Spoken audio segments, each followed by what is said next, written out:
Welcome to root pruning class, root pruning 101. So guys, thank you so much for the support of the channel.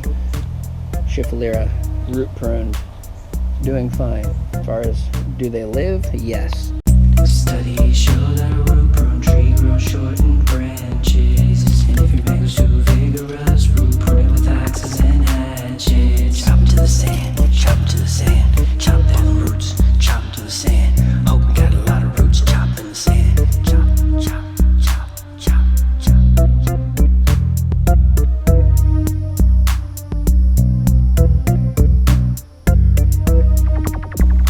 Thank you everyone for watching the channel, for all your support and your likes and comments and everything. Root pruning 101. You know it's time. You know this fruitful community in Florida needs to find out how to root prune these mango trees to control vigor. You know we can. I've already done it to a bunch of Schiffeleras here that you can see around the yard. Been root pruning them for years. Root pruned a bunch of other trees that are massive. And I've also, part of arborist communities, seen very big trees root pruned at very close, let's say 1 foot away from the trunk, and they're still good. They live for many years. So time to start root pruning. For a lot of varieties, you don't have to root prune because they stay small.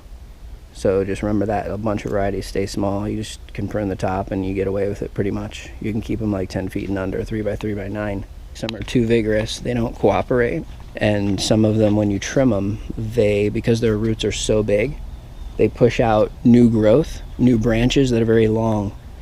When you root prune, the studies show the branches are shorter. They'll be more columnar. They won't push out so far. So the ones that don't cooperate, staying 3 by 3 by 9, you just root prune them. And we're going to figure out how to do it together. I've seen a lot of big trees root pruned over the years and done a lot. Root pruned a lot of trees, and they all turn out very happy and healthy. And the mango, it's a magical tree. It doesn't need a lot of roots to produce a lot of fruit. We've seen it. We've seen people digging up these trees.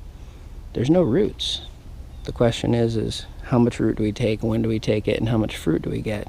There's a science to root pruning. I didn't make it up. It's already done in apple culture. Let's do it. So let's go look at our seedling apple here. Seedling hidden rose apples.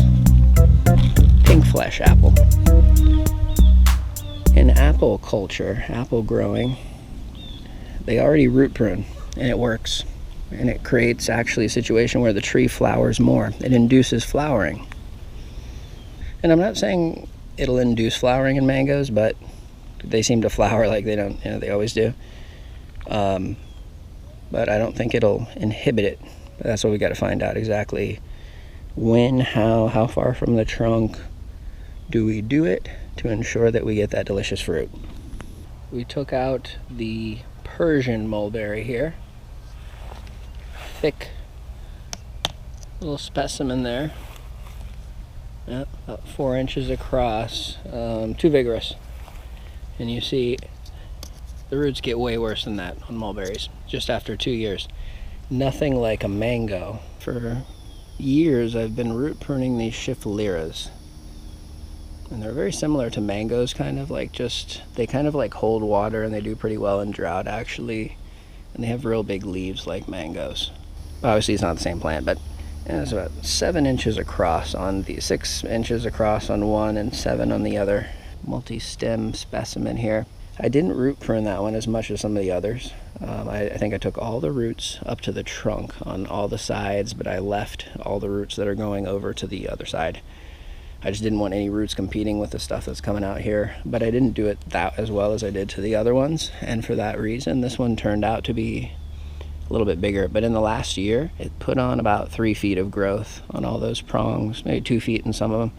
So I know that some of the roots are really getting big now, and I need to go and root prune. That's one of the key indicators that you need to root prune, is when you see that explosive, vigorous growth. All of a sudden, you know that those roots, some root is very happy there. And these trees, they don't fall over. These are Category 5 hurricane tested, high Category 4, completely fine. They don't go anywhere. Now, I have seen mangoes get pushed over. This mango over here got pushed over. It can happen. You got to keep them short when the hurricane comes in. We did not trim properly when the hurricane came in.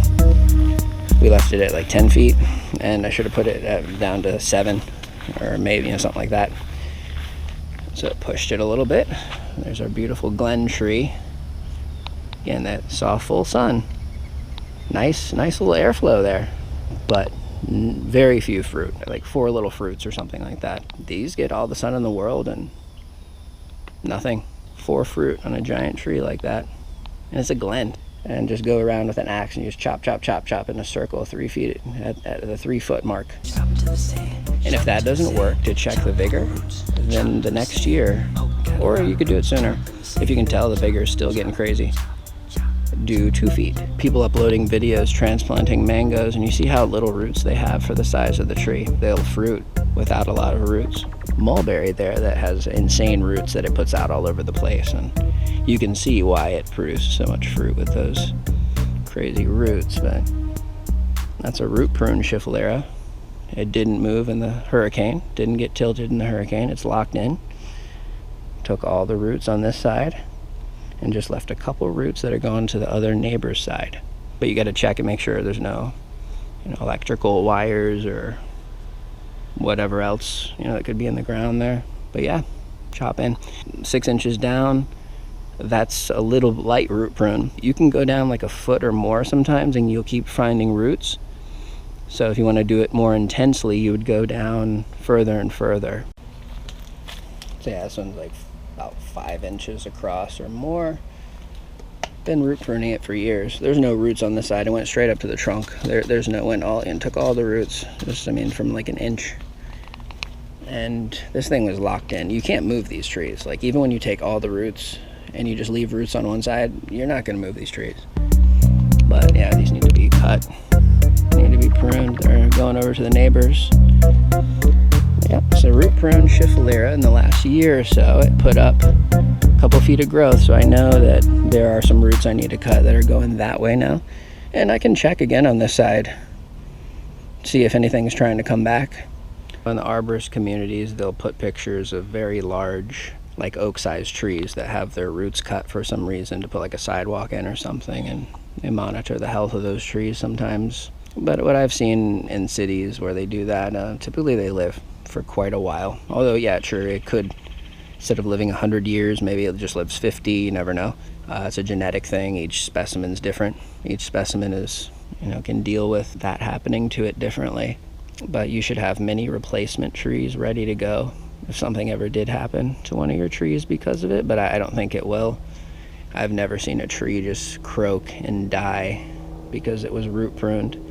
It definitely gets hit by the sprinkler, so it'll be fine. I don't need to pamper it and make sure it gets water after I root prune it and everything. I know it can be done, and I know that we can control the size of these larger trees with root pruning, but what we don't know is what are the effects on fruiting and all that. So we need to perfect that, and it's gonna be pretty cool. So you can grow anything you want. It doesn't have to be a dwarf, maybe. The studies show that when you root prune, the branches cannot grow out as far. So that's one of the main problems with these vigorous varieties. You try to prune them, is what Walter Zill said. You try to prune them, the second year, they push out so far that they're right back to where they were.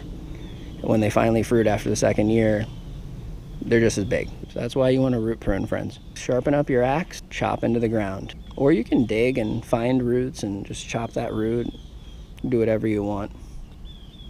But just make sure you know before you start chopping what's down in that ground. A quick and easy light root prune on this one. You go measure 3 feet out, and you would just chop with an axe in a circle at the 3 foot mark, going all the way around in a circle, and not inside of that. No chopping inside of it, just at the 3 feet. Then you can go further in if you see that later that it's not working, that you didn't get enough and it's still growing vigorously, then you can do 2 feet. You just chop straight in, sharpen your axe and just chop straight in. You'll get maybe the top 6 inches of roots. If you want to get lower than that, then dig in, actually dig in, and you'll find other roots that are lower. And then if that doesn't work, then you do 2 feet. 2 feet away from the trunk and go around. It's another schefflera. right here. About 4 inches, 5 inches, multi-stem, and it's sitting at about 10 feet. It just put on about a foot of growth on each one of those branches. I took all of the roots off in almost every direction on this one, right up to the trunk on this one. So it just sat there for about 3 years, and now it's finally starting to get some roots going and put out, you know, just a foot of growth, where typically this thing would be by now, you know, 20 feet at least, with, you know, multi-prongs going out in every direction, 20 feet. It's another one that's just sitting there, you know, it's in check, just not going to grow.